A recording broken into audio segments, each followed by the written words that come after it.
Ladies and gentleman, DK Shivakumar ಹಾಗೆ Siddaramaiah CM seat ಕದನ ಕಾವೇರಿದೆ.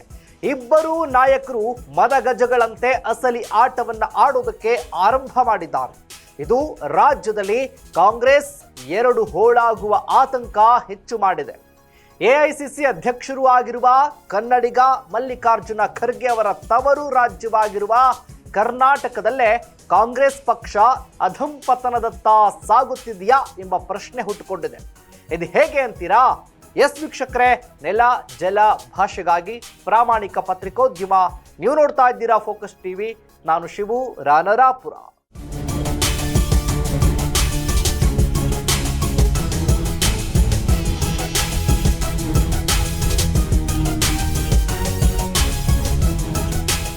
ಕರ್ನಾಟಕದಲ್ಲಿ ಕಾಂಗ್ರೆಸ್ ಇನ್ನು ಮುಗಿದಂತೆ.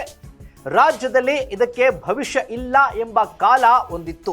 ಆದರೆ 2023ರಲ್ಲಿ ನಡೆದ ಸಾರ್ವತ್ರಿಕ ವಿಧಾನಸಭಾ ಚುನಾವಣೆ ಇದನ್ನ ಉಲ್ಟಾ ಪಲ್ಟಾ ಮಾಡಿತ್ತು. ಭರವಸೆ ಕಳೆದುಕೊಂಡಿದ್ದ ಕಾಂಗ್ರೆಸ್ ನಾಯಕರಿಗೆ ಸ್ಫೂರ್ತಿ ತುಂಬಿತ್ತು. ಯಾಕಂದ್ರೆ ರಾಜಕೀಯ ನಾಯಕರು, ವಿಶ್ಲೇಷಕರು ಅಂದುಕೊಂಡಿದ್ದನ್ನೆಲ್ಲ ಇದು ಉಲ್ಟಾ ಮಾಡಿತ್ತು. ಇನ್ನೇನು ಕರ್ನಾಟಕದಲ್ಲಿ ಕಾಂಗ್ರೆಸ್ ಇಲ್ಲವೇ ಇಲ್ಲ ಅಂದುಕೊಂಡಂತವರಿಗೆ 2023ರ ಚುನಾವಣೆ ಫಲಿತಾಂಶ ಆಶ್ಚರ್ಯವನ್ನ ತರಿಸಿತ್ತು. ಅಷ್ಟೊಂದು ಭಾರಿ ಶರವೇಗದಲ್ಲಿ ಕಾಂಗ್ರೆಸ್ ಪುಟಿದೇಳಿತ್ತು. ಕಾಂಗ್ರೆಸ್ಗೆ ಕರುನಾಡಿಗರು ಫುಲ್ ಮೆಜಾರಿಟಿ ಕೊಟ್ಟಿದ್ರು. ಸಿದ್ದರಾಮಯ್ಯ ಸಿಎಂ ಆದ್ರು, ಕೆಪಿಸಿಸಿ ಅಧ್ಯಕ್ಷರು ಆಗಿರುವ ಡಿಕೆ ಶಿವಕುಮಾರ್ ಡಿಸಿಎಂ ಆದ್ರು. ಆದ್ರೆ ಆಗಿನಿಂದಲೂ ಶುರುವಾದ ಡಿಸಿಎಂ ಡಿಕೆ ಶಿವಕುಮಾರ್ ಸಿದ್ದರಾಮಯ್ಯ ಅವರಿಬ್ಬರ ಕುರ್ಚಿ ಕದನ ಆಗಿನಿಂದಲೂ ಈಗಿನವರೆಗೂ ಕಾವೇರುತ್ತಲೇ ಇದೆ. ಕೈ ನಾಯಕರು ಏನೇ ಮಾಡಿದ್ರು ಕೂಡ ಅದು ನಿಯಂತ್ರಣಕ್ಕೆ ಬರ್ತಾನೆ ಇಲ್ಲ. ಸಿದ್ದರಾಮಯ್ಯ ಸರ್ಕಾರವನ್ನ ಇಕ್ಕಟ್ಟಿಗೆ ಸಿಲುಕಿಸೋದಕ್ಕೆ ಕಾಯುತ್ತಿರುವಂತಹ ಪ್ರತಿಪಕ್ಷಗಳಿಗೆ ಇದು ಪ್ರಬಲ ಅಸ್ತ್ರ ಆಗಿದೆ.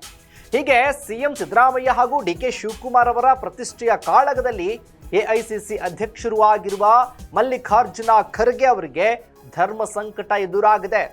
ತಮ್ಮ ರಾಜ್ಯದಲ್ಲೇ ಕಾಂಗ್ರೆಸ್ ಪಕ್ಷವನ್ನ ಬಲಪಡಿಸಲಾಗದ ಖರ್ಗೆ ಅವರಿಗೆ ಭಾರತದ ಎಲ್ಲಾ ರಾಜ್ಯಗಳಲ್ಲೂ ಕಾಂಗ್ರೆಸ್ ಅನ್ನ ಭದ್ರ ಮಾಡೋದಕ್ಕೆ ಸಾಧ್ಯನಾ ಅಂತ ಬಿಜೆಪಿ ನಾಯಕರು ಟೀಕೆ ಮಾಡುವಂತಾಗಿದೆ. ಮಲ್ಲಿಕಾರ್ಜುನ ಖರ್ಗೆ ಅವರಿಗೆ ಕರ್ನಾಟಕವೇ ಕಗ್ಗಂಟಾಗಿ ಪರಿಣಮಿಸಿದೆ.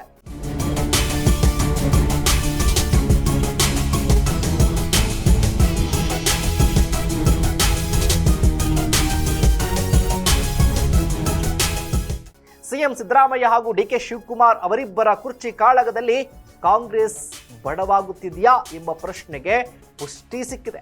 ಇಡೀ ಕಾಂಗ್ರೆಸ್ ಎರಡು ಹೋಳಾಗುವ ಆತಂಕ ಖರ್ಗೆ ಅವರನ್ನ ಕಾಡ್ತಾ ಇದೆ. ಹಾಗಾಗಿ ಇಬ್ಬರನ್ನು ಕೂಡ ವಿಶ್ವಾಸಕ್ಕೆ ತೆಗೆದುಕೊಳ್ಳುವಂತಹ ನಾನಾ ಕಸರತ್ತು ಮಾಡ್ತಾ ಇದ್ದಾರೆ. ಆದರೆ ಅದ್ಯಾವುದು ಕೂಡ ಫಲ ಕೊಡ್ತಾ ಇಲ್ಲ. ಸಿದ್ದರಾಮಯ್ಯ ಅವರ ಕದನ ಕಾಂಗ್ರೆಸ್ ಅನ್ನ ಅಧಂಪತನದತ್ತ ಕರೆದೊಯ್ತಾ ಇದೆ. ಇದನ್ನು ಸರಿ ಮಾಡೋದಕ್ಕೆ ಖರ್ಗೆ ಅವರು ನಾನಾ ಸಾಹಸ ಮಾಡುವಂತಾಗಿದೆ. ಅವರಲ್ಲದ ತಪ್ಪಿಗೆ ಖರ್ಗೆ ಅವರಿಗೆ ಅಪಖ್ಯಾತಿ ಆಗುವಂತಾಗಿದೆ.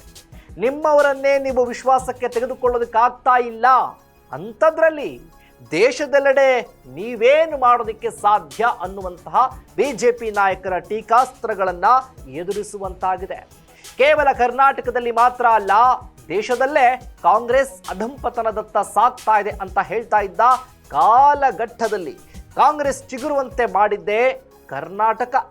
ಆ ಬಳಿಕ ನೆರೆಯ ತೆಲಂಗಾಣದಲ್ಲೂ ಕೂಡ ಕಾಂಗ್ರೆಸ್ ಅಧಿಕಾರಕ್ಕೆ ಬಂತು. ಆದರೆ ಈಗ ಮತ್ತದೇ ಸ್ಥಿತಿ ಕರ್ನಾಟಕದಲ್ಲಿ ತಲೆದೋರುತ್ತಿದೆ. ಕಾಂಗ್ರೆಸ್ಸಿಗರು ಎಚ್ಚೆತ್ತುಕೊಳ್ಳೋದಕ್ಕೆ ಇದು ಸಕಾಲ. ಇಲ್ಲದಿದ್ರೆ ಕಾಂಗ್ರೆಸ್ಗೆ ಕಷ್ಟ ಕಾಲದಲ್ಲಿ ಮರುಜೀವ ನೀಡಿದ ಕನ್ನಡಿಗರು ಮತ್ತೆ ಕಾಂಗ್ರೆಸ್ ಅನ್ನ ಕಡೆಗಣಿಸಿದ್ರೆ ಇದು ಕೇವಲ ಕರ್ನಾಟಕ ಮಾತ್ರ ಅಲ್ಲ, ದೇಶವ್ಯಾಪಿ ಸಮಸ್ಯೆಯಾಗಿ ಪರಿಣಮಿಸುತ್ತೆ.